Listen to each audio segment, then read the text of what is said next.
All right, so I've been trying to record myself whistle for the past 5 minutes, and every single time I either don't click recording, it doesn't work. I don't know. Maybe I just suck and the computer says no. But hey, Christmas morning, and I got Smurfette on my lap, and when I clap right now, she kind of like shows small. Just finished a cold shower, which I do every day, and fluffed my beard with coconut oil because I'm gonna go search for a coffee shop that's open. This is the life, man. This is the life. Now, uh, well, two things. Before I fell asleep yesterday, I went for like I did 6 videos of like people, family, engagements, and all kinds of like good stuff. My favorite one is people actually. I don't know. My favorite one is basically how we are designed to kind of like bring out the worst in each other. And I really think that's the survival instinct that allowed us to kind of evolve beyond just being primitive. That's the social aspect, the social behavior behind it. And that's mainly why when we're playing games, when we're having fun, when we're like focused, it's always the challenge that brings us out. So I think the core of our design, specifically based on the like, because our egos are constructs of either ourselves or society or our environment, and they're basically the output of everything that has been inputted in you. The mind creates a certain way to handle things, which becomes the image that people see of you or you project of yourself. And for me, that yesterday kind of like clicked because, like, when I was coming back home, I was thinking about a whole lot of stuff. And one of my favorite things that I actually wrote, and I sent it to myself as a WhatsApp note because my dad was like sitting next to me and I didn't want to be writing notes because then he'll know, even though that he's probably he's the only subscriber to my fucking channel. Well, when it comes to family, I didn't want to tell anyone. But I was literally just sitting there all night yesterday, Christmas Eve, assessing what I did, how could I have done it, and where am I stubborn enough to kind of like be an asshole or something like this. But the video, how people bring out the worst in us. The reason I wrote about that is because I was actually thinking like everything was going smoothly, because I was just chilling until people kind of like got involved, and that's when you're on guard. I think Eckhart Tolle talks about it. He goes like, we're present within what's happening until people are involved, and for some reason they kind of like that's the connection that people talk about. Yeah, two people kind of, I don't know. It's just because when you're speaking to somebody, you're speaking to somebody. Uh, your voice speaks from you and also speaks to them. And there's a big difference because, like, they're hearing what you're saying, but they're also hearing how your voice is saying it, right? And ultimately, like, the minds can connect as well, communicate, and they process things differently because they're seeing things differently from how you're interpreting them. And that's the whole your mind, your body, and yourself are kind of like the three entities that are used to engage with this world. It's not a one system, a monolith system. It's like bits and pieces of everything connecting together. But I don't know if we're going off topic, but like that was my favorite video of yesterday, which got me thinking today naturally. Is like people bring out the worst in us. What exactly am I doing? And how, well, what is the best way to handle it? Or at the very least, how do I not actually let it get to me? And then it clicked. There's a book that I was reading a couple of weeks ago, and it's either Dale Carnegie, How to Win Friends and like Influence People, or a couple of other books before that. By the way, all of them sound exactly the same. All of them sound exactly the same. All of them are exactly the same. Definitely recommended you read all of them because you are getting your mind learns and applies once the input either comes directly from you, which is the hardest thing for us to do, or it comes from different ways where it can actually compare and pick the style favorite or just merge. So me talking to you right now, there's nothing original about the things that I'm saying. Absolutely not. I think you can go back all the way to when the Greeks were sitting together and like actually having discussions. all of these things that we're talking about now are basically generationally interpreted things, concepts, issues, which is kind of fun because like that shows you the mind and its capacity to kind of like evolve and all these things.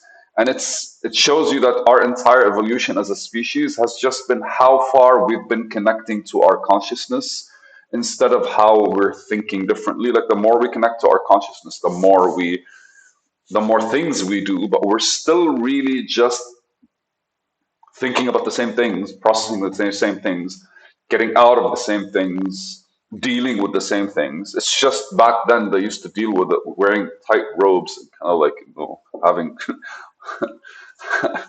having communal baths. I'm not gonna make it that sick joke just in case. But ultimately, and right now, what we're doing it is through computers, networks, and all kinds of like fun stuff. It's a generational thing. So all of them sound the same. I recommend all of them need to be read because it's funny to actually see a different perspective from a different time.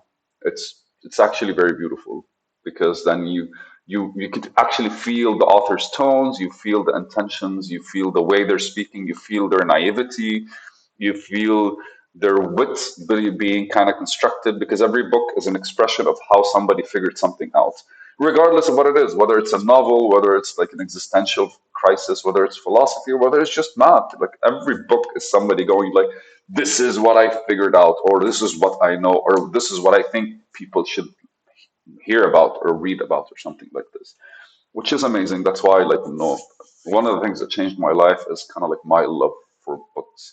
It got me out of my head and it allowed different people to influence me based on my own decision instead of just hearing them in my head.